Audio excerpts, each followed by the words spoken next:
everyone. Welcome to the Tell Me More podcast. We are in week 7 of our series, How to Be Married. And this week we talked about a word to husbands. Yeah. We talked about, how did you end last week's podcast? It was, if you want your husband dead, this is the week. Yeah. Do you feel like you feel like you hit the mark? I didn't talk about dying, really. Yeah. But that is part of what we're talking about, dying to self. Yeah. Mm-hmm. So I'm sure we'll talk about it more today. And then we have a special guest. It's good to be back. I know I just kind of forced my way in here because I really want to have this conversation. Well, tell us why, Lee. What do you do at the church? Yeah. So real quick, I oversee all of our men's ministries. We call it Brotherhood. Whit mentioned that in one of our services this weekend. And so I get to see both the pluses and the minuses of this text, like guys that are really not self-sacrificing for their family, for their wife, and kind of the damage that costs. And then I get to see guys that are trying to put this stuff into practice and the fruit that it's bearing. And so as Whit is preaching this whole weekend, I'm thinking of people that I have seen grow tremendously over the last few years because they've taken God's word seriously and lived it out. And I've also seen people who their families have fallen apart because they haven't, and because they've lived a selfish life and not sacrifice for their family. And so this hit really close to home because this is what I feel like this is the kind of stuff that I'm talking about all the time. Not to mention this weekend, and I always get a hard time for this, but we sang a song called Cornerstone. Oh yeah. And that song has this special place for me. It takes me back to a time when I was at the very bottom because I failed to live out life as a Christ-centered husband. I was unfaithful to my wife, Shannon. This is 15 years ago. And just singing that song again and seeing the fruit of living selfishly and not considering my wife, and then the fruit since then of God restoring us and putting us back together, and how wonderful things are now between us because I feel like we're both trying to live out Ephesians 5. We're not perfect at it for sure, but we're much better at it than we used to be. So I was thinking about that a lot this week, and I was like, man, I have lived this, and I get to walk with men specifically when it comes to their role as husband and father. And so anyway, I said, I want to talk about this too. I won't do this every time, I promise. I get a text Sunday afternoon, I'm laying on the couch watching the Niner game or whatever, and I get a text from Casey.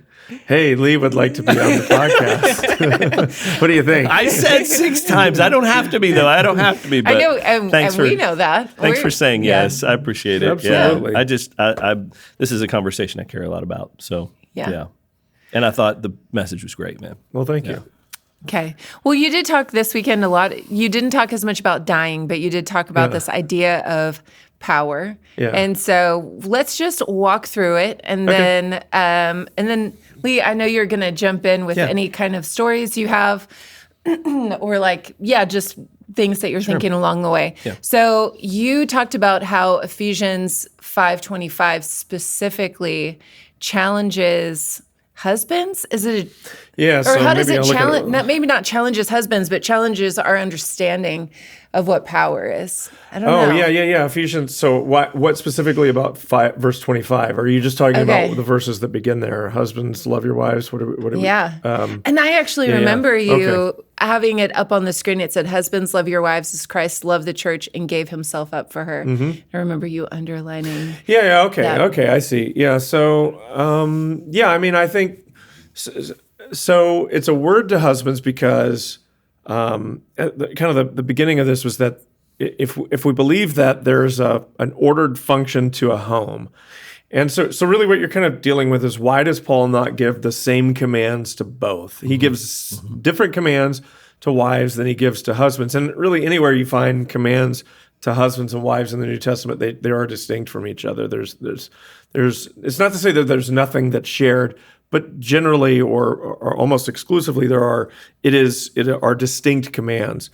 And I thought Lloyd Jones was helpful here in that what he said was that we're talking about the kind of the primary response or posture of each of the roles in the home. So the wife and the husband.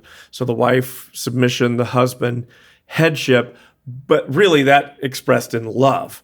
So it's these two, love and submission, kind of back and forth with one another. And so, I didn't spend a ton of time. Obviously, we talked about submission last week. I didn't spend a lot of time trying to unpack what that means. This is so I guess why that's important is because it doesn't mean that the wife isn't to love her husband. And I think this also doesn't mean that the husband would never submit to his wife. I think what Paul is saying is that the primary, the thing you'll have to kind of keep your eye on, husbands, wives, will be each of these respectively to your role or function within this relationship. Kind of like, here's how this partnership's going to work, and we kind of need to have some lanes for how this is going to function. And so, So, what are you thinking, Casey? I'm wondering if you can put words around this, and I know we'll get to it. But why do you think that idea? Why do you think of love and sacrificial love specifically is so challenging to husbands?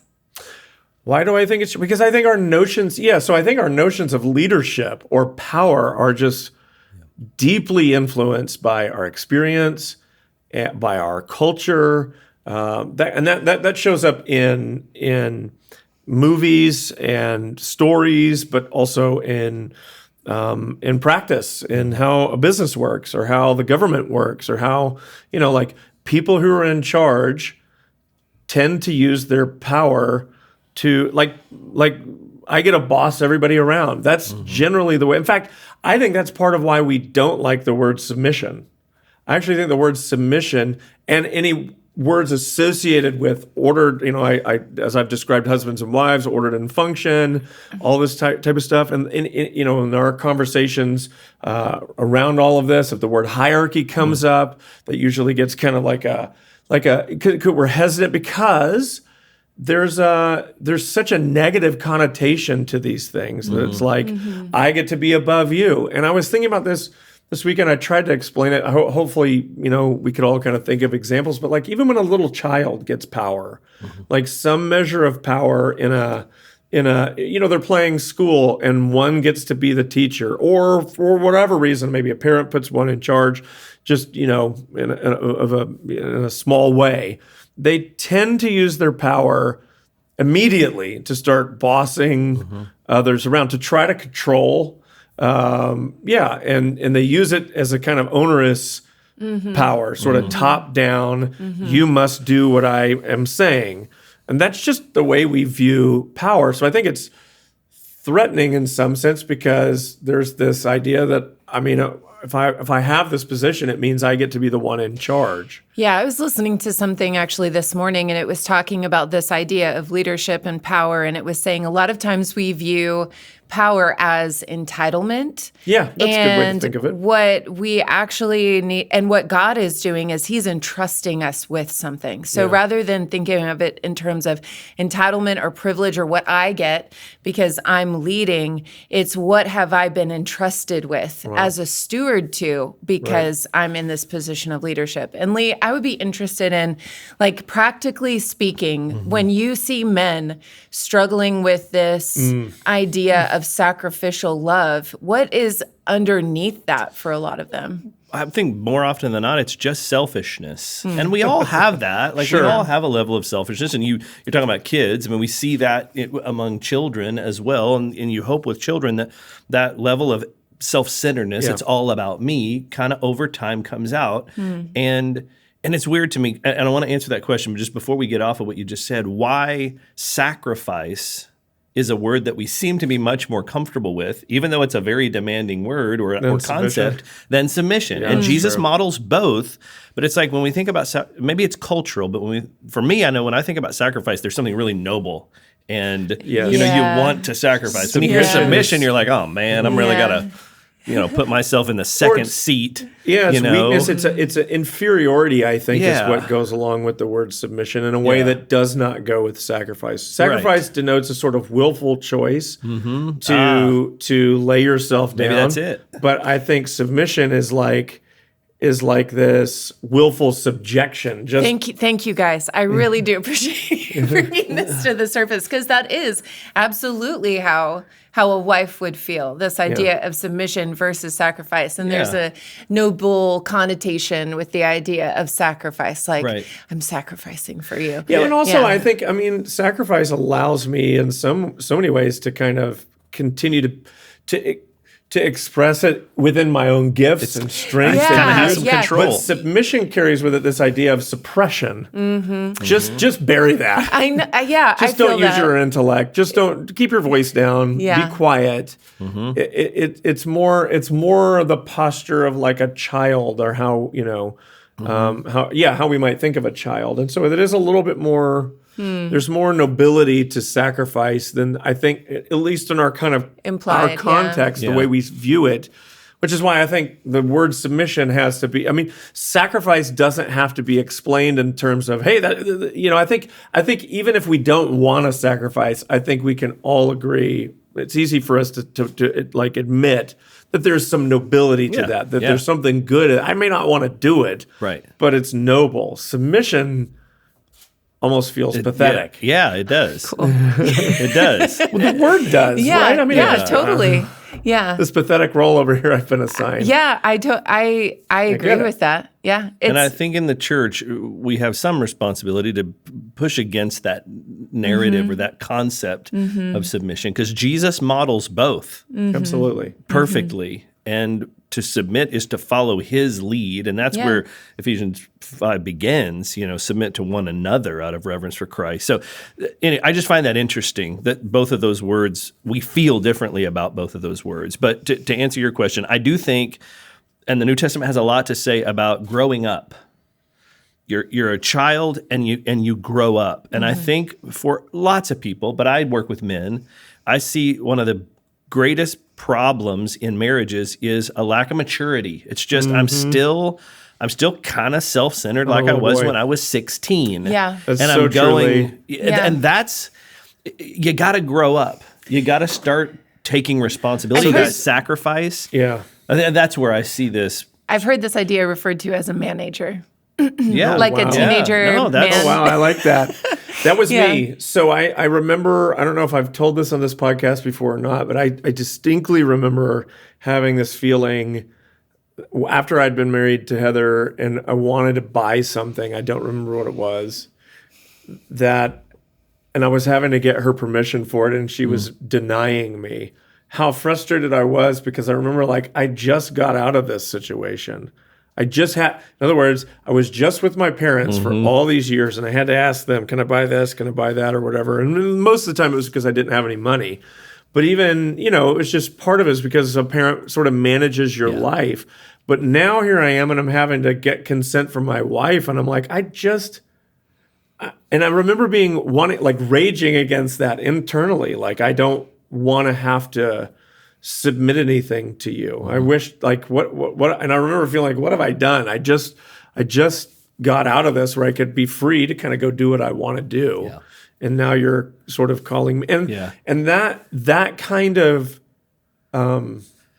immaturity created a ton of problems. More than problems, though, damage. We were at dinner on Saturday night with another couple talking about some of this, Heather and I, just about some of the, and she was sharing just some of the, I went to buy Heather a car. This was a few years back because she needed a new vehicle, and Heather would drive the same car forever. She doesn't care. But I was like, it's probably time to trade this in, and so this was a car for her. I was taking, and we were on our way over to look, and it wasn't a panic attack, but it was close. I don't know what a full-on panic attack looks like, but I just remember, what is wrong with you? And she was asking herself, what is going on in me? And there was all of this anxiety, and it was all around, basically PTSD of me sitting in a car, taking her to a car dealership, begging her that I could buy this vehicle that I wanted, or whatever. Yeah. And that happened so many times. And to where she would finally just be like, fine, you want to do it? Do it. And I would. Right. And so, yeah, it's like that kind of immaturity created a lot of wounds and even patterns that are borderline involuntary. At least I think we can control them, but I think they start to happen automatically, even against our will. Yeah. And so it plays this thing out. They just kind of and that can create, let's call it like ruts in a marriage, in a relationship that can go on for as long as the relationship's there, unless we're really active to try to heal those things. Yeah. And I think I love what you said in your message earlier in this series when you kind of were talking about this, and you said you had that realization that, oh man, I just moved from one situation to the next where I have to ask permission. And I think a lot of men would hear that and go, well, I do. I mean, I'm not going to make decisions without getting her permission. In their mind, they're going, yeah, I'm just trying to make sure that I'm not doing something that she's upset with. But what you said, I think, is the right path. The way to thread that needle is to take full ownership. That's what you were saying. It's like, as the husband, you're not going, can I please, and putting her in a position of a mom to say yes or no, and then she becomes the bad guy if she says no. And she hates that. Yes. She doesn't want to be in that position. Here's what I discovered through this. It was what we talked about weeks ago. Without a common horizon, this was huge. We had no common horizon when we were early on in our marriage. Heather and I are so, if you know us well, as you guys do, we're in the moment people. We do not think a ton about the future. We are not long-term goal-oriented. We have never been. And that really it hurt us in the beginning because we had no future that we were aiming at. And so as far as I could tell, I couldn't understand why I shouldn't be able to go buy this car if we could afford it. If I could justify it on paper, then there was, and Heather, on the other hand, and this is huge. I know we're getting into kind of how we talk to one another, but I think this is such a massive thing. Heather would feel things. That's not a good idea, but lacks the words, the vocabulary, or maybe it's not easy for her to go inside, figure out what that feeling is, and then articulate why I think this is a bad idea. I just think it's a bad idea. And when that kind of value, so it's really, and this was huge. Some of you are listening to this, so this will unlock a massive kind of like, I don't know, conflict thing cycle that's been going on between you and your spouse or a brother or a parent or whatever. Some people communicate more logically. This is my preferred communication style. 1 + 1 = 2. Let me walk you down through the steps. Heather is a values-based communicator, and people who in the Myers-Briggs world are labeled feelers, which doesn't mean they're more emotional than others. It's all, look it up, but it means that they're driven more by values than they are by straight logic, and there's real, no pun intended, value in that. And so she's putting forward the best she can. I don't think this is a good idea. It doesn't feel like it's wise. And to which, when that comes head to head with, but let me show you the money. Let me show you how we can afford this. I couldn't, in my mind, figure out why her value should trump my logic if I could prove it. But it wasn't about, for her, the numbers. I would just keep going back over these numbers, and those numbers meant nothing to her. Right. They had absolutely no bearing on the conversation whatsoever. For her, this wasn't wise. But she didn't have, and I didn't know how to listen, and we had no future goal that we were aiming at that I could then align my desires to. And so everything was just kind of like, what do I want today? What do I want to do? And I think, I think husbands and wives would do so well to just sit down, even short-term common horizons, and go, what is it that, like, what are we lacking, right now? Maybe a wife might say, I want more quality time with you. And I don't know what that needs to look like, but I feel like I'm not getting the kind of time. Great. Like, that's a goal that a husband could work to meet, and then vice versa. A husband could explain, I just need some time, over here, involved in this to just kind of, it's just how I can kind of, I don't know, blow off steam from what I'm doing on a daily basis, the kind of, whatever the job or the world or whatever that I'm involved in, it really helps me. There's negotiation that can be had because we're kind of talking around sort of shared desires and goals, and we want to help meet each other's needs instead of kind of fighting against one another. Yeah. What passage is it? Is it out of James or whatever? It says, I'm pretty sure Paul says, stop biting and devouring each other, or watch out or you will destroy each other. I'll have to look it up. You can Google it. But that sounds like James. Okay. And I think about that when I sit down with couples, and I'm like, what you're saying. Okay, to bring the temperature down a little bit, try to understand each other. Otherwise, this thing just keeps getting worse and worse and worse, which it often does, because it's not evil. It's just a lack of understanding. And what you just said is so true, because I'm a values-based thinker like Heather. Yeah. But Shannon is just like Heather in that she's smarter than me intellectually, but it's not as easy for her to just immediately articulate in clear terms why she feels the way she feels. She has to take some time, think about it, process it a little bit. So even though we're different in the way we approach it, it puts me always in a position of power when we're in a conversation, because it's just wiring. I can say exactly what I think right now, and I can get it out.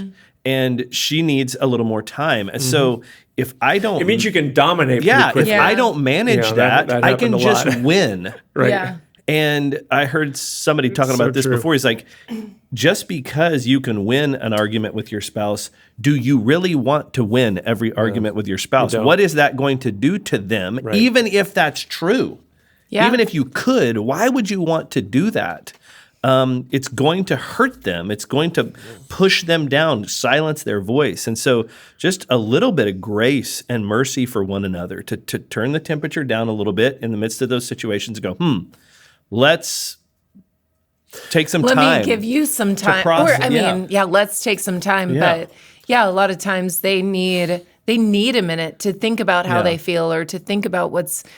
I'm saying this from somebody who, like, I have a lot of words, and so and you can access them, and I can access them pretty quickly, and I can come up with really legitimate. This is the way that this is a lot of family of origin stuff, though. As the oldest child, I had to be quick on my feet. I had to be able to present the argument immediately and kind of like put you in your place. And so I've had to learn how to use words in an appropriate way. And I can seem way more calm and not get upset or angry, and just be very even. And I have grown in that area over the years, and I've been able to like kind of restrain a little bit more, because I have found that even if I win, I didn't really move the group forward. I didn't move everyone forward. So if I'm just trying to prove my point, which then is what we most often do. Yeah, we all want to do that. But I think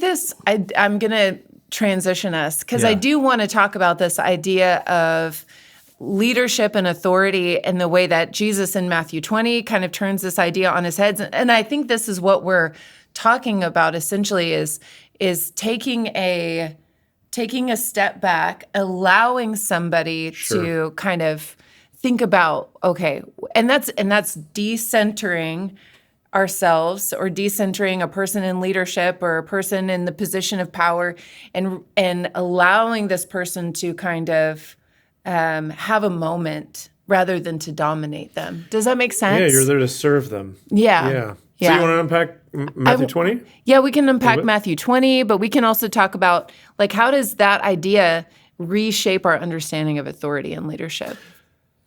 Yeah, I mean, well, the key part of Matthew 20 is when he says, rulers of the Gentiles lord it over them, and their great ones exercise authority over them, but it's not to be that way among you. So the idea is that people in power, is what he's saying, use their power in I love the language, lord it over, exercise it over. So I'm in charge, I'm the head, you must do what I say. And so you come we call it command and control. And some folks, this is the only form of leadership they really know. You see this in businesses, people that are usually obsessed with titles, flowcharts, want to know where some of it's just clarity. It's fine to, want to know, where do I fit? How should I relate to the people around me? But need the title so that they can feel justified in commanding, speaking, controlling, this kind of thing. It's what they're used to. It's kind of a rank-based sort of, mindset. And it's not, I think, like I said in the sermon, I don't think Jesus is attempting to abolish all forms of rank, hierarchy, and authority. I think he's trying to turn them upside down and say, this is what real leadership looks like: service. Power looks like service. You should use your position not to advantage yourself. When we hear advantage yourself, we can tend to think of some, let's call it narcissistic, megalomaniac who is maybe illegally or immorally using their power to get, let's take, who's the guy? Harvey Weinstein, right? I have power. I'm going to use this power to get sex from women. Yeah. That force them to, like, okay, we think of that. Yes. But also, I think it happens in much more subtle ways than that, which is just ensuring your own comfort, making sure that other people have to do what you don't want to do, or that they have to do it your way, or that we have to adapt to your preferences all the time. Like, and I mean, you could certainly see how that might work with a dad in a home, right? Yeah. It's like everybody has to sort of operate or orbit around you instead of, but the Jesus model, and I would encourage you, in fact, let's just look at it real quick. Let's look at Philippians 2. It's a passage that I love because it's a kind of a classic text on what Christ has done and how he relates to us. So there's so much. In fact, I'm just going to read from 1 to verse 11. So if there's any encouragement in Christ, any comfort from love, any participation in the Spirit, any affection and sympathy, and I want, complete my joy by being of the same mind, having the same love, being in full accord and in one mind. It's interesting, by the way, that language, one mind, same love, full accord, one mind. It sounds a little bit like one flesh language, doesn't it? Like we're working for the good of each other, the whole, right? Yeah, it's like we start thinking the same because we're submitted to Jesus. There you go. Yeah. Do nothing from selfish ambition or conceit, but in humility. And what does humility look like? Count others more significant than yourselves. Well, right there, like if a husband or a wife would just treat the concerns of their other as more significant than their own concerns, what would that do? That would create a whole new curiosity. I would ask a lot more questions. What I find is that we tend to only at a cursory level hear, because I will tell you, I promise you this, and men, please hear me. What your wife is saying, you have not understood it on the surface. The words that are coming out of her mouth, even if you let her finish, she has not said what's all really there. You're going to have to ask another question and another question and another question and about 1,000 more follow-up questions before you'll start to go, oh, I see. What so ends up happening is we're just waiting for her to stop talking so we can respond to what we think she's saying. And you just, curiosity would change the game for a lot of us. So, okay, let each one of you look not only to his own interests. I mean, this is a powerful marriage passage, but also to the interests of others. Have this mind among yourselves, which is yours in Christ Jesus. Now, this is what I want us to see. So think about power in service of itself, power in service of comfort, power in service of, I don't have to move, you need to move around me. Who orbits around who? Now let's look at how Jesus did it.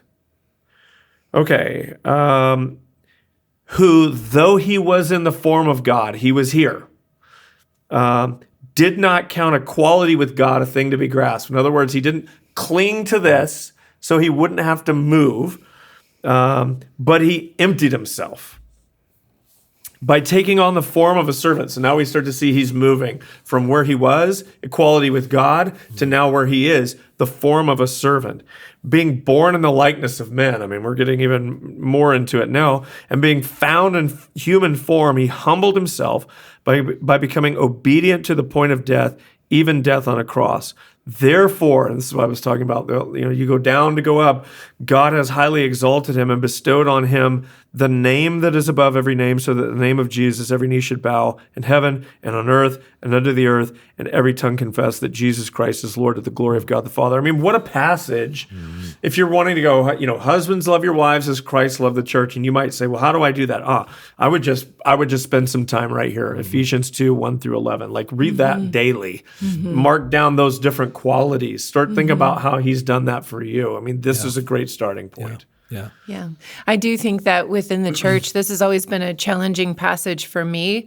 And I would imagine that it's a challenging passage for so many, not just husbands and wives, because I'm trying to think of how I don't have to do this. Yeah. Because it feels incredibly vulnerable to think about I don't want to do anything from selfish ambition, but counting someone else's interests as more important than mine feels really like just terrifying generally within the community of the church, because I don't want to.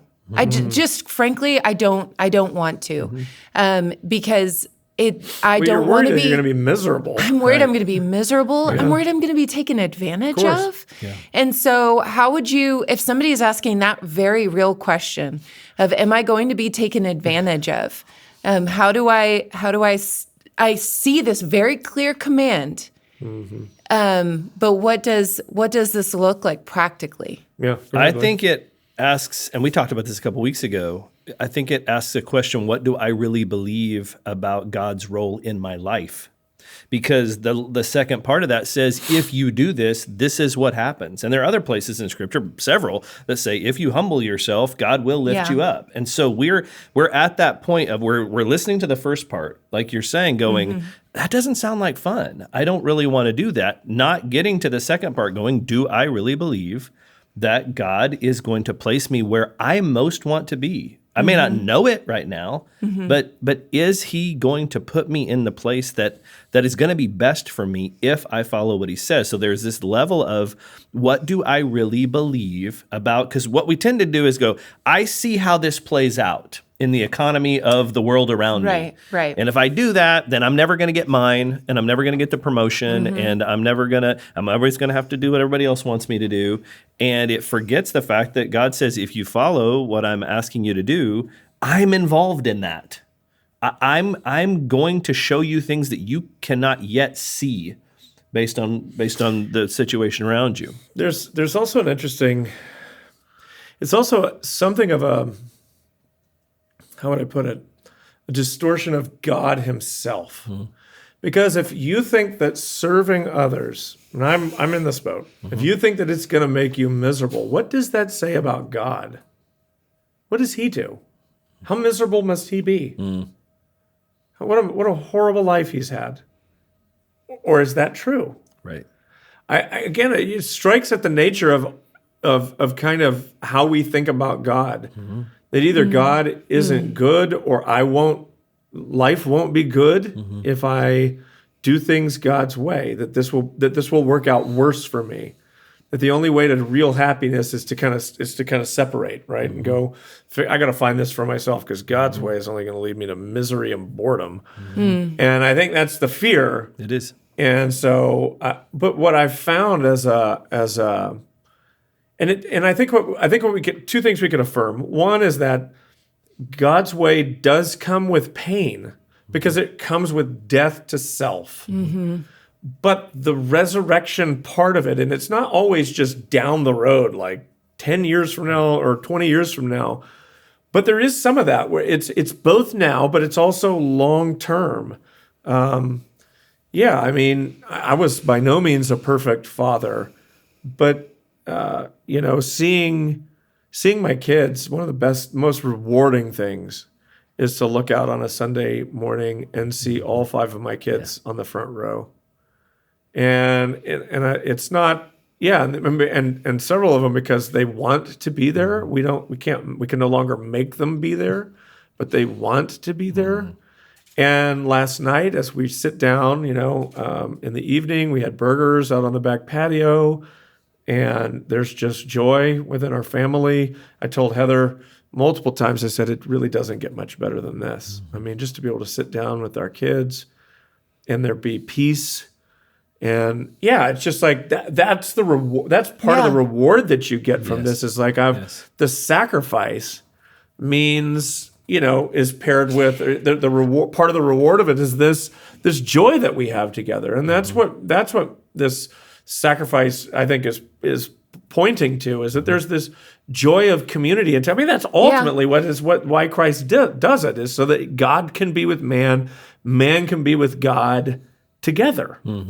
I think that's really what you're talking about. And as I hear you talking about being with your family and the joy of being together, I hear you talking about being deeply satisfied. Yes. Like that's what and so where what we're fearful of losing is this comfort or this leisure or whatever it is. Yes. What God is inviting us into is what we were ultimately created for. Yeah. And so what we want to do is we want to continue to be God, and we don't want to trust him to provide for all our needs. But I think is it Paul? I don't think it's Jesus who says it's more blessed to give than to receive, but it's Paul disseminating this teaching of Jesus. Yes. But this idea that it is actually the person who gives is happier than the one who's receiving. They're blessed to be able to give. And I think that this is like kind of the pathway to that deep satisfaction and that deep joy that Jesus is saying, hey, this is what's on offer for you. It's not having the biggest house. It's not having the biggest car or the nicest car. Being able to do what you want to do all the time. Absolutely. This weekend we went to a race in Arkansas over in Fayetteville. My son Elliot was running a cross-country race. And on the way back, it was a beautiful, beautiful morning. Like, nice low temperatures, 60s, 70s, or at least low 70s, and I was just like, wow, this is so nice. And I have a mountain bike. I love to ride my mountain bike. Bentonville's right there, and it's fall, and I want to go ride, but I got to get back because I'm preaching. And I was just telling Heather, I was like, it's not. I'm not I guess I was a little bit just like, this preaching thing, this pastor thing is. I don't get weekends. I don't get to go. No. I can't do what maybe other people can do and go, let's just go off to Arkansas this weekend and, hang out by the lake, and I'll get to ride my bike, and I can just kind of do what I want. Like I get a little bit of time here and there, but I mean, I preach Saturday, preach Sunday, Monday I'm recording a podcast, Tuesday work starts back up again. I mean, Friday I could go do something like that if there isn't a football game or one of my kids' events or something like that that's going on, or if I don't have to work on the sermon. I mean, it's just like I don't get, and we were just talking about it, like there's just not a weekends kind of thing in this role that I have. And that's a sacrifice. It just is. But this weekend, and I didn't connect the two, but I was walking through the lobby this weekend, and I had to do Next Move, or get to do Next Move, I guess, if you want to put it that way. And I do love Next Move. But I was watching all of these people serving. I was standing out there just watching all of these folks so joyfully serving. People who are coming into the church new, just experiencing this. They're serving them a meal, and I thought, man, what a beautiful... It wasn't just... there's nothing necessarily profound about serving a meal, and yet there is. Yeah. It was just amazing to watch mostly ladies standing there with, and I was just thanking them, and they're like, oh, it's our pleasure. And they were smiling, and there was joy. And I went home, I want to say last night, and I was just overcome. I'm not kidding. I was overcome with gratitude and joy myself that I get to be a part of such a community. And going out and just getting to do what I want would not produce that. Yeah. Right. That would not be present in my life. I might get to ride my mountain bike more if I did that. Right. But what would I miss? I would miss this deep connection where I got to talk to, Joe and Marilyn Delosier, who've been at COTM for 30 plus years now, and to talk with them and tears in their eyes about how much this community has meant to them. And me likewise. I was thinking the same thing. I shared it in Next Move. It's like, I'm not just I'm a recipient is the way I was putting it. Like I have received far more than I've given here. And that's been the beautiful thing is like, I'm part of this, but that doesn't come without some measure of sacrifice. But the sacrifice produces, I think, an outcome that is deeper and better than what I might find if I was just, you're not going to get to a certain, like I would rather have said, I didn't get to ride my mountain bike or my motorcycle all that much, but wow, what I have with my kids want to be here. I love getting to spend time with them. I'm married to my wife now for, 25 years, and Lord willing, well into like a lot more left. And, it'd be so much better you don't want to get to a certain point. Well, I played a lot of golf. Right. Yeah. Right. Yeah. But I got to be better than my couple of buddies at golf. Right. It's like, is that the reward you want? Okay. But Jesus talks about like that stuff burning up so quickly, but that there's a lasting reward. But it does come with a little bit of sacrifice on the front end. I think this is where the enemy is incredibly crafty with us, because I think most of the people watching or listening to this would agree. And we all know the stories as well.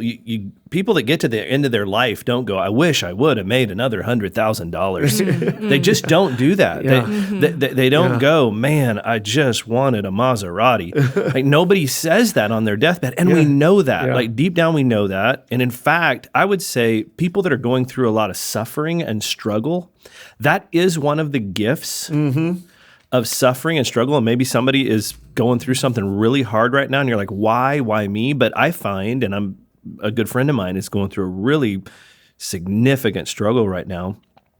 And he is saying, I've never been closer to Jesus. Yeah. And I've never been able to see what really matters in life. Yeah.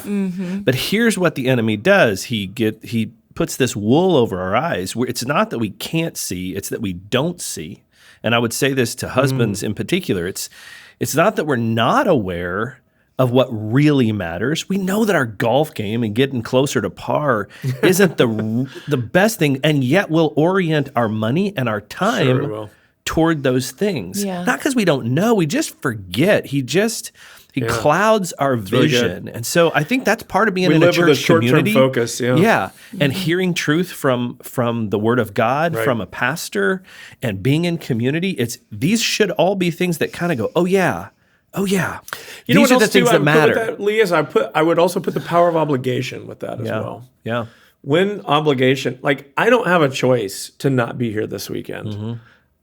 Even if I wanted to say, I couldn't. It would the amount of upheaval that would create. If I was to have called on, technically on Saturday, I have the power, the position at Church on the Move to call you or someone else and say, I'm not preaching this weekend. You're going to preach. Yeah. That would, but I obviously know like the relational and cultural within our own, organizational culture, the ramifications of something like that are pretty significant. Yeah. But technically I have that right to do it, but of course I'm not going to do that. And I couldn't do that. Even if I wanted to entertain that idea, it would just be ludicrous. But I'm glad that is on me because it forces me into a pattern of living that I might not easily will. That's why I have a trainer when I work out. It's like, I'm not going to finish this workout with 50 burpees. But because Bryce told me 50 burpees, all right, I gotta do this. And it feels like torture, but I'm glad I'm doing it. But when it's over, I'm glad I will have done it. Right. So there's something about obligation that trains you in that regard as well. I would say it this way, because I agree with you completely. I shared this with the Brotherhood Breakfast, I think back in June or May when I spoke. We think as men that the place we're trying to get to is where I get to do whatever I want. Yeah, total and freedom. The real path to freedom is voluntary limitations that I put on myself. Yes. So that's a concept I really want men to hear. It's like true. We think, I just want to be able to, nobody tells me what to do, and I get to do anything I want whenever. That's not freedom. In fact, I think that's hell. It is. You know, C.S. Lewis in The Great Divorce, that's his concept of hell. That whatever you want, it's there immediately, but it's hollow. Everything, it's a vast city. Hell is a vast city that's being ever expanded because you just think it and it's there. But none of it brings you, everything's kind of see-through. Nothing is really solid or has any real weight to it. When they travel to heaven, everything is hard and sharp, it's substantive, and it hurts them because they're weak. They're not full people, if you will. And so I think that not only is not as good, I actually think that's maybe the worst place you could be, is to be have complete autonomy and the power to do whatever you want to do. That's actually terrifying. Yeah, it is. And I think that voluntary part, you have chosen to limit yourself. Yes. You have chosen to take this role on, and in doing so, saying no to other things. Lee, that's what that's Philippians 2. That's literally what we just described. Right. He took on the form of a servant, and I think this is what God does with you. He goes, "All right, here's a role. Are you married, men? Okay. Then guess what? God said, here's a role. Take on that form of a servant, and to the degree with which you're willing to take on that role, there is exaltation. But the problem is it's going to feel like going down. Yeah, it requires death. It's going to feel like going down, but it will lead to glory. That's the cool thing about it, is it's just like the cross. When you take it on and say, all right, I'll take this role on. This is what you've called me to. Yeah, when you accept that responsibility, there is exaltation on the other side. And John 15 is another example of kind of the way this is supposed to play out, where you can produce fruit, but if you want to produce real fruit that lasts, you have to go through a pruning process, which is I'm saying no to certain things. I'm cutting things off so that not only do I produce better fruit, but it's the fruit that matters. Yeah. And Jesus himself is saying, like, this is the path. Allowing God to burn away, to cut away the stuff that gets in the way of the stuff that matters the most. And I think we intuitively know our family and our church and following Jesus, there are certain things in life that are of greatest importance, but we get clouded. The wool gets pulled over our eyes by the enemy about the things that matter. And before we know it, we look up and our marriage is a shell and about to fall apart. Our children are injured and pursuing things, looking for what they needed from us. You did a great job of talking about that this weekend. And the consequences are not minor. The consequences are significant. If we just float, stay immature, float through life. I kind of did this. I don't know what her problem is. And not be intentional about these roles that we have taken on. Anyway, So I think based on what we've shared or talked about here and now, I think this transitions beautifully into the idea of this purpose, the purpose of power. So I'm going to read these few verses. Please. And then we'll kind of start unpacking them. I'll start with 5:25. Husbands, love your wives as Christ loved the church and gave himself up for her, that he might sanctify her, having cleansed her by the washing of the water of the word, that he might present the church to himself in splendor, without spot or wrinkle or any such thing, that she might be holy and without blemish. So let's talk about the purpose of power a little bit, and how you tied that into these few verses here. Yeah. So it's the wording is important, and again, someone like Martin Lloyd-Jones was very helpful on this because he pays very careful attention to the grammar. And so you have the command, husbands, love your wives as Christ loved the church and gave himself up for her. The ESV here, I think that you're reading from, that I'm reading from, just says that, and it's appropriate. It works, but it's the transition is a little muted.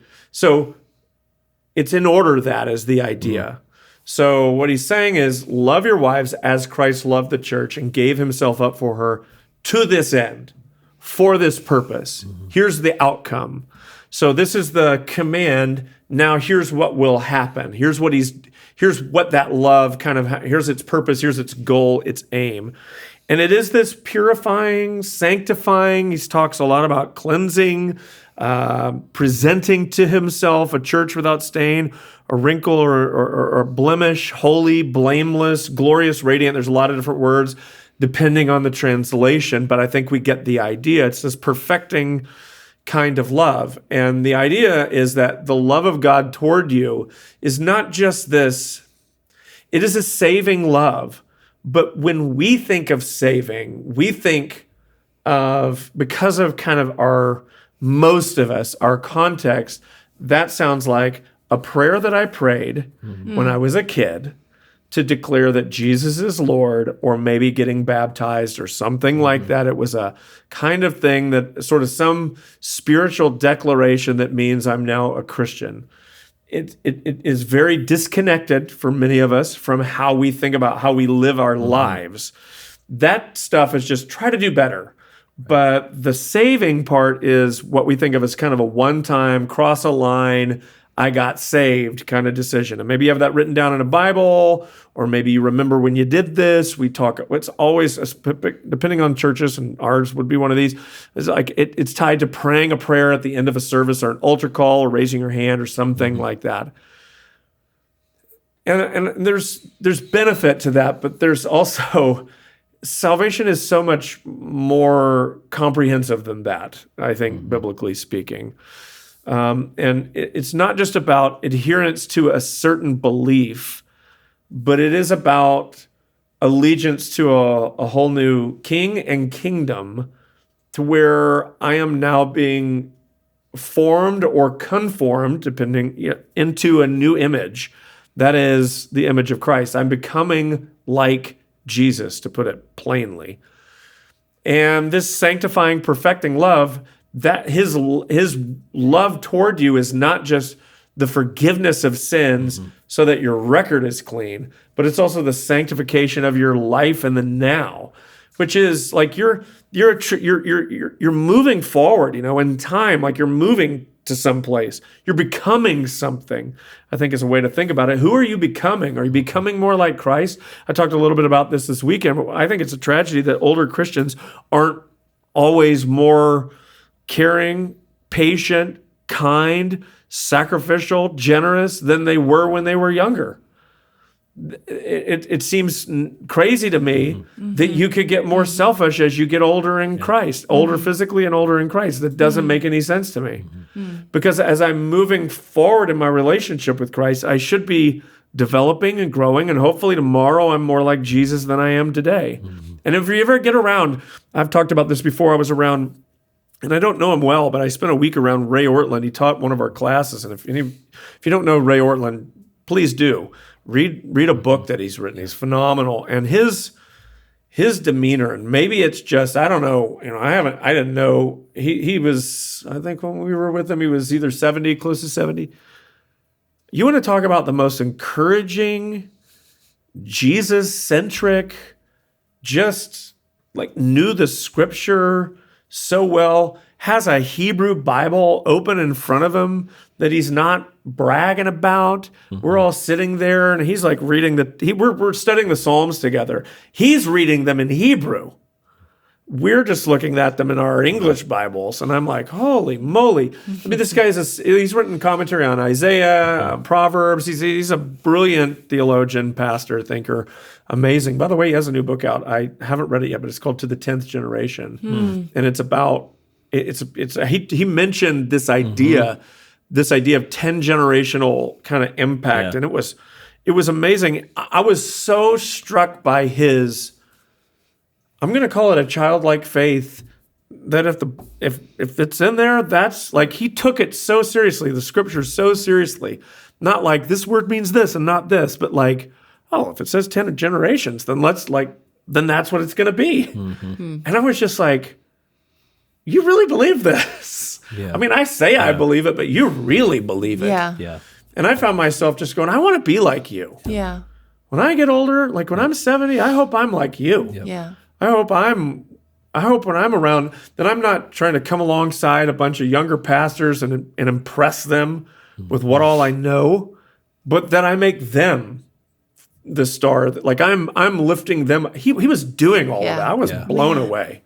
It was arresting. Yeah. It was the closest thing I could say to, I've been with Jesus just for a little bit. That was wild. Wow. And it was beautiful. That's what sanctification is. And I would hope that that's what we're moving toward. Right. That's what my kids are getting to see more of and more of and more of in me and so forth. My wife and everything. And so, that's this sanctifying, purifying kind of love. And of course, a husband can't do that for his wife. Like I do not in and of myself possess the capacity to sanctify Heather or any other human being. That is not my role exactly. But Paul does say in this same way, husbands, love your wives. I think what this means is that in partnership with Christ, because I mean, I can't save anybody either. I don't have words of life either. Yet I have been within the church entrusted to play a certain role here, that God would include me in his redemptive work. I was thinking about this morning, truly, just like, wow, what the heck? I get to partner with you. And I thought, in the saving of humanity, I have to tell you, sometimes I feel like it's just a church. There's a few thousand people here. Ooh, there's a few billion people on the planet. We're touching such a small fraction of them. Right. Yeah. You think you're doing something. These are the thoughts that hit me in my mind. Hold up. And this morning I was just reminded, wait a minute. Like, I am partnering with God, who is doing a work in humanity throughout all time, from the beginning to the end. And that's bigger than an iPhone. Right. When Christians say things like, we're changing the world, and I'm like, well, I mean, Steve Jobs did. He did. And But when you stop and think about what is an iPhone, the invention of an iPhone or electricity, what is that compared with what God is doing from the beginning of history until the end? Like that, So step back, and I have to, and I'm reminded of that. Like that's what I get to. So I think a husband in a similar way gets to partner with the Lord to be a purifying, perfecting, cleansing kind of presence in the home. I think, though, to the degree that you're allowing the Lord to let that happen in you. Yes. 100% agree with that. It's very hard to give someone something that you have no knowledge of how to receive. And I think that's what comes out. And it has been this entire series, and that's what I love about Ephesians 5, is you're really seeing Jesus and us. And then you're also seeing my relationship with my wife, or as a wife, my relationship with my husband. And neither one, I mean, I can't tell whether Paul wanted to write about Jesus in the church more in this section, or if he wanted to write about husbands and wives more. It's like, that's great. You can see both there. And so that's what I've loved about this whole study. And like you, I've gotten so much feedback. Like, this is a different kind of marriage series, because we just keep going back to these same verses and meditating on them from all the different angles. And man, I'm with you. I think until you can begin, and you won't get it perfectly. You'll take your whole life. Ray Ortland is probably still allowing Jesus to do this in him. We'll never get it perfectly, but until you're on a process of letting Christ do for you fully what he's encouraging you to do for your wife or to do for your husband, you're never gonna get there, because you can't do it in and of yourself. You are inherently selfish, and like, you're just not gonna do it. But if you're on a journey of discipleship, following Christ, you'll be amazed at how that starts to translate into all of your relationships, all of your decisions, your attitudes, your actions.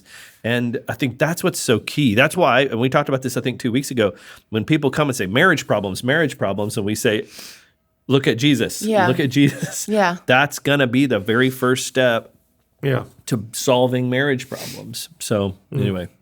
Even as you two are both talking, I'm like, I get emotional because I think, man, this sounds like a life that's worth living. Yeah, And it sounds like there's so much more on offer for us than we realize. And I know that we're not like in today's day and age, and I think we're not like it's not a fair fight against the things that are trying to lull us into complacency and trying to entertain us into oblivion.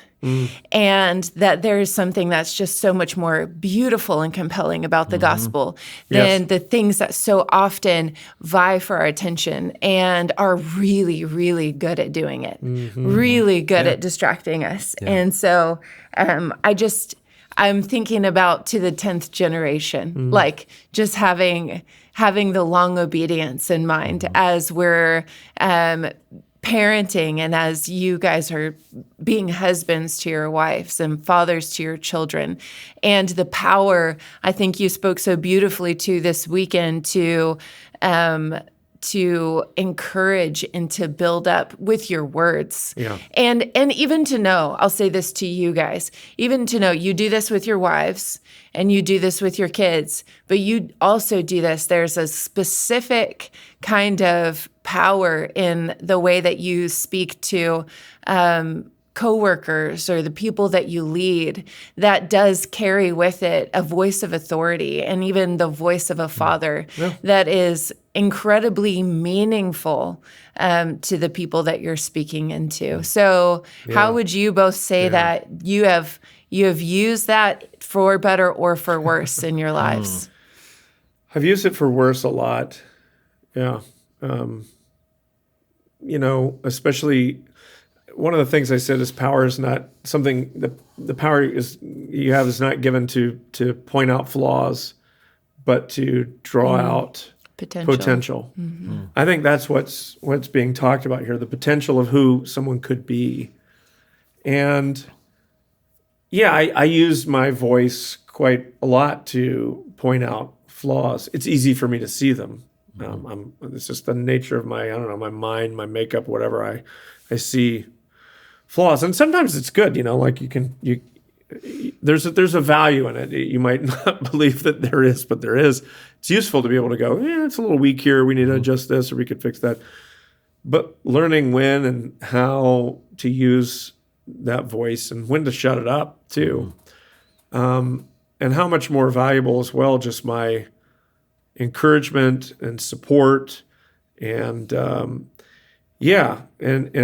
so and how much weight my words carry. Right. I think so many of us men don't realize that our words mean and carry so much weight. I'm sorry, I'm just like, if I'm just crying, if you're watching on YouTube, I'm just like, I'm having because I remember, I remember there's times where you've said things to me. Sure. And, man, it's been incredibly meaningful. Thank you, Casey. And it's such a big deal. The way that it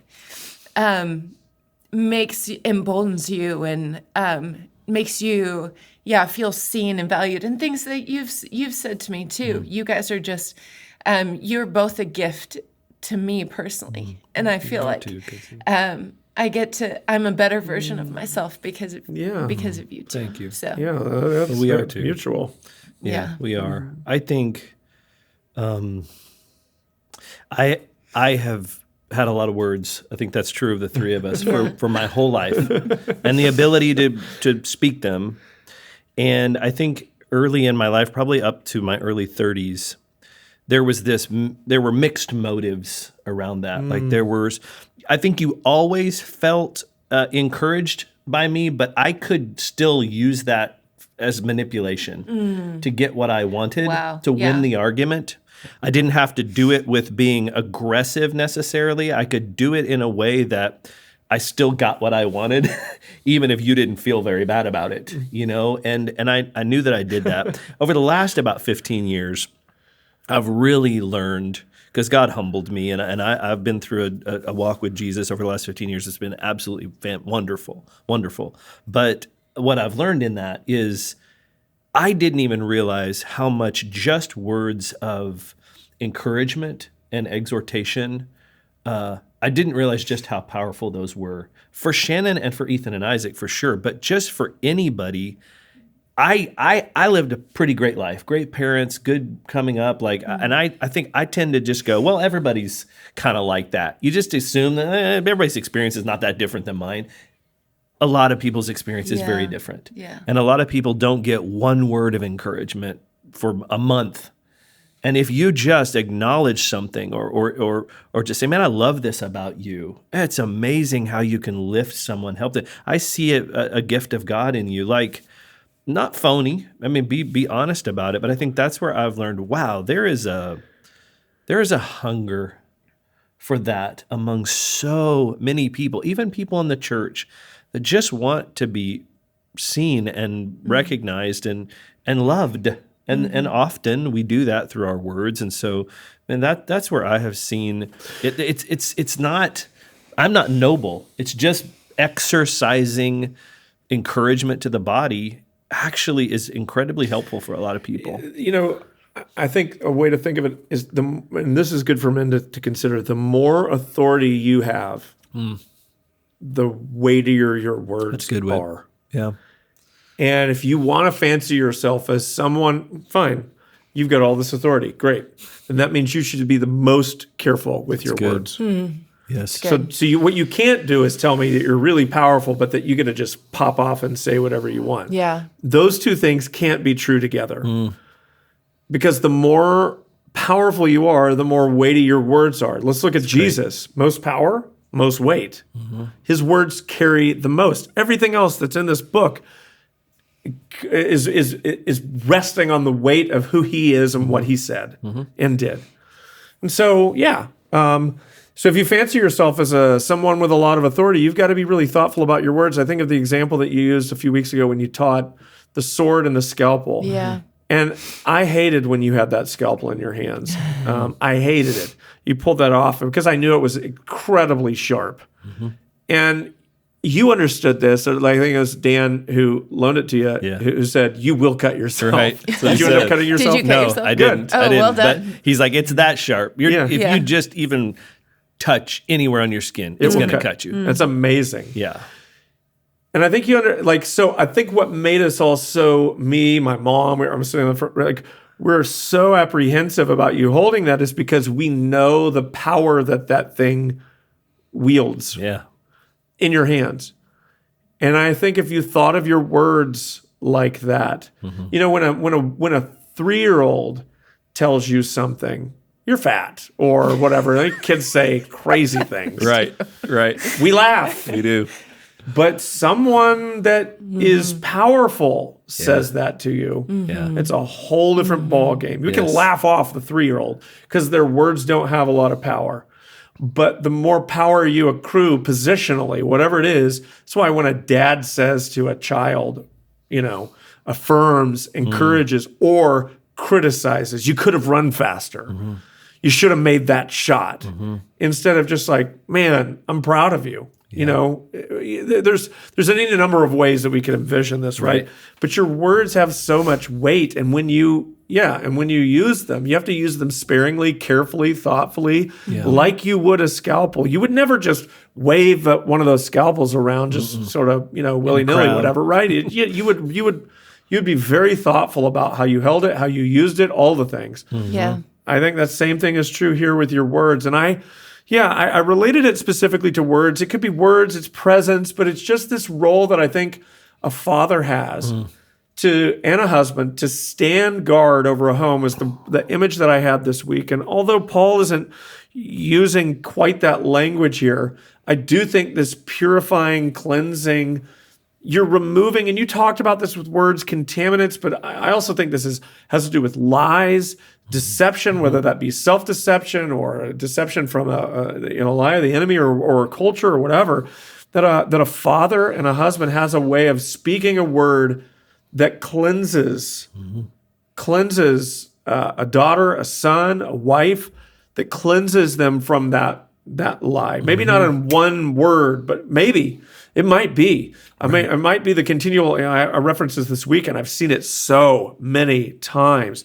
Young ladies who are just cannot bear to be. They're in unhealthy relationships, and they secretly, I know it. They down deep know they're in an unhealthy relationship. That this guy is not a great guy, but he is their guy, and he is just who they've got right now, and they don't want to give him up. Because I think they can't bear to be alone. I think the thought of that it's better to be with a bad guy and have somebody than it is to be alone and have nobody. Because my hunch, and every time, because I will ask some questions, does this girl have a good relationship with her father? And every single time the answer is no. Right. Right. No, there's a disconnect there. He was not around. He's more interested in this. And it's like, yeah, she wanted from him what she never got. So she goes looking for it in some other guy. Right. No wonder. Yeah. No wonder. And so I think dads and fathers or dads and husbands have this powerful, this like it's a function, and it's a good function. It's a good role, right, to be able to stand guard and say, like, you're beautiful, I love you, you're treasured, whatever. All the things that I am regularly telling my daughters.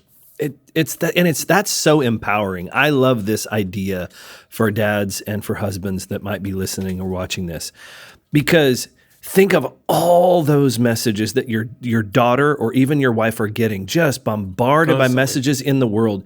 Isn't it amazing to think that God has given you, your one voice, the power to counter all those voices? Yes. That what an empowering thing to go, God gave me this spot in my wife and my sons and daughters' lives that I can undo 1,000 lies with my words. What an empowering thing. And I know we're probably needing to wrap up, but I want to share one statistic that wrecked me a few years ago. And it is, I think about it 3 or 4 times a week. And it was 2 organizations. It was a Christian family organization and a fatherlessness organization did a survey.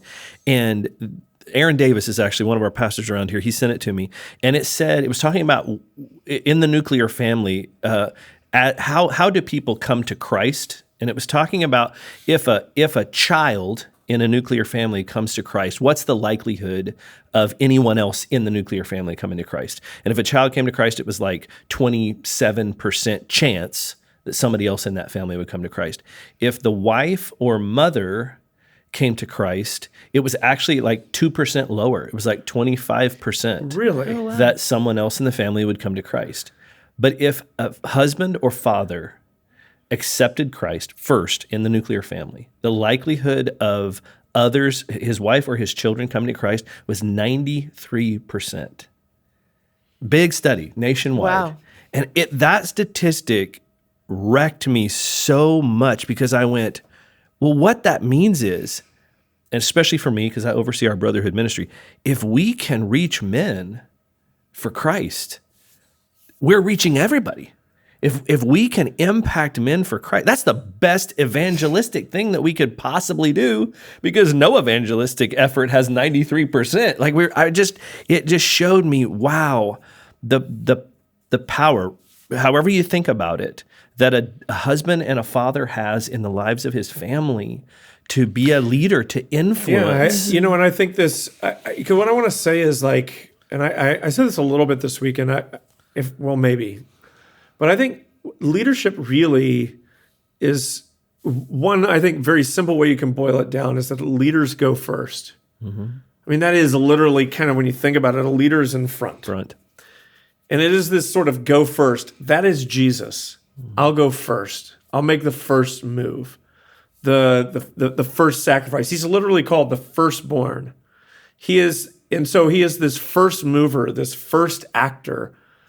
And it is in his firstness that we then can follow. Mm-hmm. Like, he opens up a door for us. And this is what I would say, like, if as we've been talking about function in a home, ordered function, this is not to minimize, but there is it is interesting that statistic seems to bear out this notion that if you will go first, men, that there is for whatever why ever God decided to do it this way, there is this following that just kind of happens. And it's not about about being superior, but I do think it is this leading the way to go, all right, I'll do this. And it's like, if you'll be willing to do this, it is amazing what can happen on the other side of that. What maybe can potentially change within a home or a marriage or whatever. I mean, is quite really, really massive. But I think on the flip side of this, if dad's dragging his feet, man, I mean, you're holding up. I think the opposite corollary is true, right? I don't even know how to put it into words, but like the drag you could be on a family. 100%. I mean, this bears out you and I have been in ministry our whole lives. This bears out. You see way more wives and moms in church without husband or dad than you see dad or husband there and his wife stays home. Exactly. Like this does bear out. It's like, and that is an indictment a lot of times on the man in the family, but the opposite is also true. The man leads the way, goes first, paves some of the path for people to follow in behind him, and those people are going to be the ones closest to him. Yeah. And so, wow, and I think it can extend far beyond just coming to Christ. Anything that is of significance that you long for your family, go first and watch as you can see your family move in that direction. I just think men, don't be intentional about your being a husband and being a father, and it will, which is what Ephesians 5 says, it will present to yourself something that you're longing for. Like serving and loving and drawing out the potential in your family is going to be, and you experienced it on the patio the other night, the richest blessing in your life, to be with your family and see them fully alive. Nothing like it. So, Okay, so as we wrap up today, I do want to make sure we talk about the power for power. Yes, I was hoping. We got to get to the gospel. Super, super important. And if we can, I do want to talk about, I think the way that you have been wrapping up our services. Did you do that every service this weekend? Yeah. Yeah, I think that's important too. So I want to talk about all of that in one if we can. Sure. So I guess, so maybe I'll start and you can kind of, I don't know, ask me more questions or whatever, just kind of guide the conversation where you want to take it. But Paul's, everything that he says here is just, it's connected back to this. He's always pointing back to Jesus. And what I really want to say and hope that we all grasp here is this idea, and I think you said it earlier, Lee, you cannot give what you do not have. The kind of self-sacrificial love that's on display here is a Christ-like love. And you can attempt that for a while. I think you could even manufacture that for a while, but it cannot last forever apart from you being connected to a deep source of love poured out toward you regularly.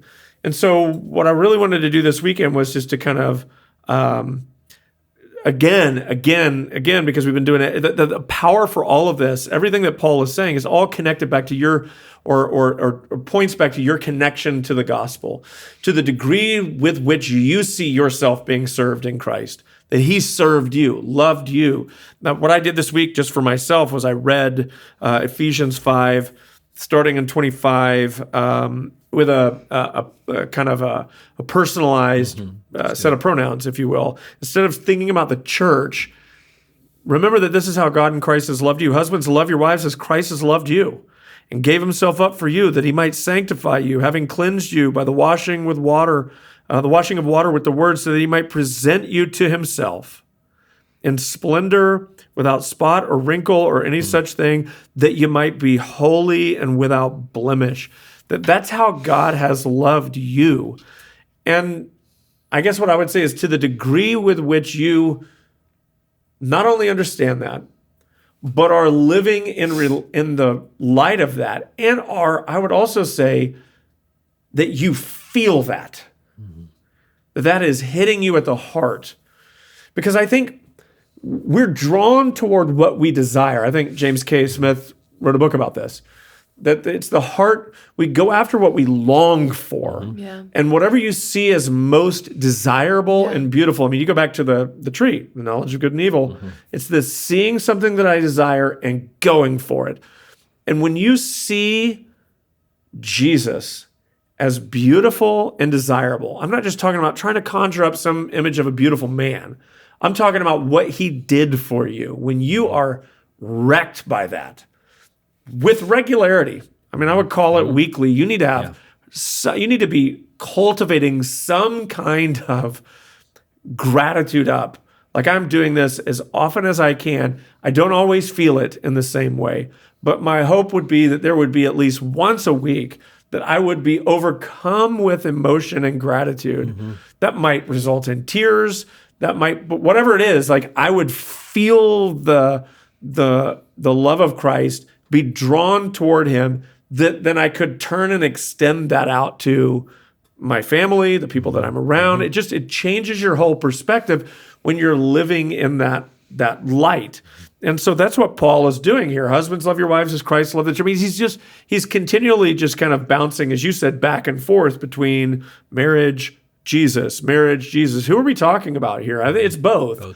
But I think, the more you see that, and there is a verse, I had it in I can't even remember, I think it's in Colossians.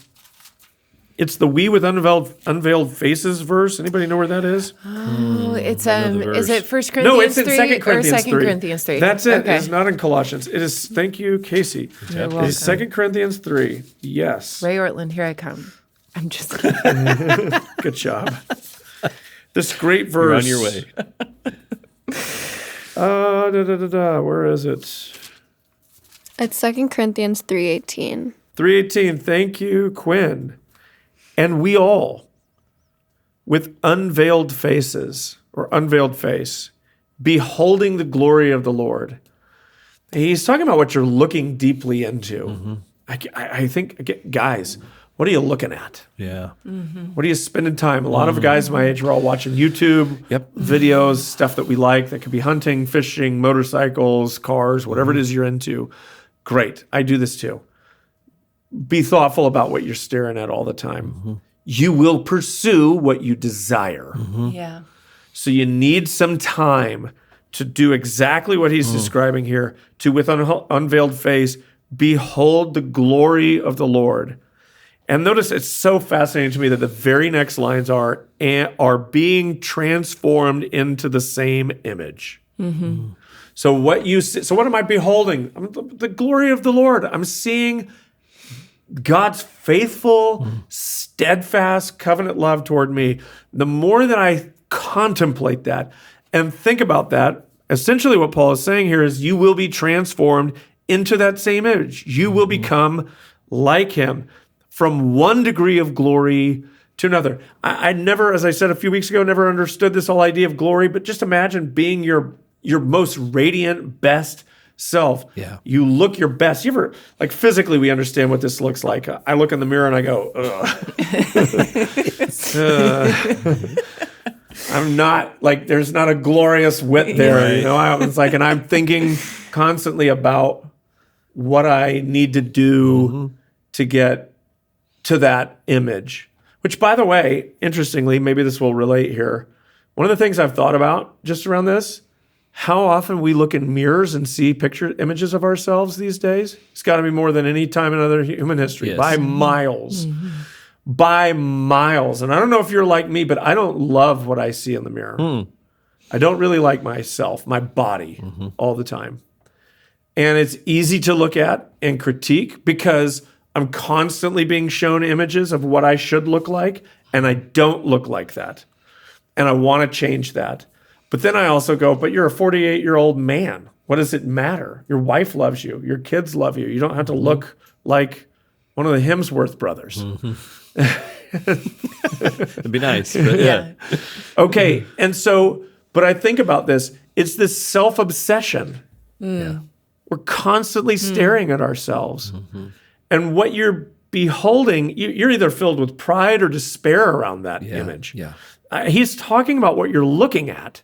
And I think to this degree that I'm looking, like, what if there was a way, like, you know, I've even thought about it. Like, what if I got rid of all these mirrors? I wonder how it would feel if I just stripped away all these stupid mirrors and I didn't see myself. You could go 100, 200 years ago, 300 years ago. How long would you go between seeing yourself? Be a long, freaking time. Yeah. You would not know what you look like. You might finally see yourself and go, oh, wow, I've aged a lot. You would not know. Yeah. Because you would never see yourself. And I wonder, that might be really nice. But I also think here, it's like, what if I replace that constant look at my physical self with a different view, looking at Jesus, seeing him all the time, and thinking more about the inner state and who, like, not the road, but the like who I am inwardly. Yeah. And anyway, like allowing that to be what I'm beholding instead of looking in the mirror and going, ugh, looking in the mirror and seeing Christ and seeing and being kind of overcome by that and desiring like his nature and so forth. Yeah. And the more you do that, I think the more you do become like him. Yeah. And so my thought is to the degree that you're doing that, this is why I think men disconnected from Scripture, men disconnected from, by the way, community is another place where this happens. Yeah, it does. When I'm around, how many of us are just trying to really live this out alone? How many of us have friends, but we're not real with those friends and they're not real with us all the time? I do meet people. A lot of people have acquaintances, people they can be friendly with, people we can talk about the game with, but not people we can say, me and my wife fight a lot right now. Yeah. And we got that.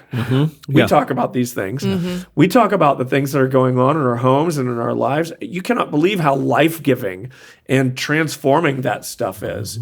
Not just to hear a word of encouragement, just to be able to share that stuff. I don't know, it's a lot of things, but I think to the degree that those things are playing out in you is the degree that you'll then be able to turn and start to offer that to someone else. And so the gospel then really does become the power for this kind of power that's being described.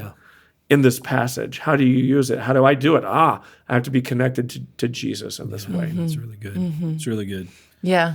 I mean, I think that's why I'm glad that we continue to sing Cornerstone. It's kind of what Whit was saying. And I see it in Paul's words throughout the epistles. It's like, I remember where I was.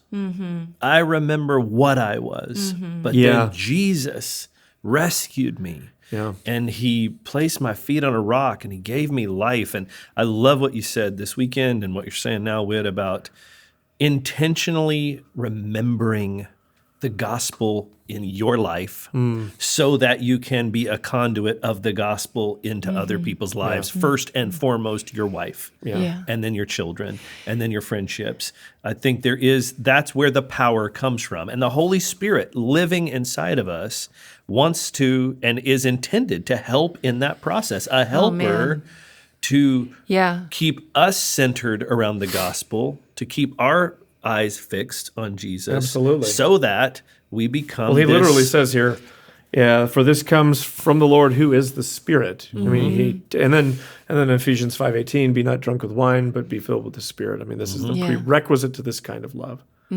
I thought about this whenever you shared, and I can't remember the reference, but he who began a good work in you is faithful to complete it. I love that. I was thinking about how there's this continuum from where you are to the fullness of your glory, like you were talking about. And Christ is committed to moving you all the way to that spot, but we put lots, and you talked about distraction, we put lots of junk in our own way. We're fixing our eyes on all the wrong things, from just benign entertainment to pornography and and all these things. Jesus is committed and willing to help us keep moving toward our glory. Yeah. And yet we're stuck back here with obstacle after obstacle that the Holy Spirit would love to help us prune, remove, so that we can keep moving toward that vision of who we were created and meant to become. And so it's as simple as men, maybe just remove some distractions, prune away some stuff that isn't doing what Whit just said. It was just fixing your eyes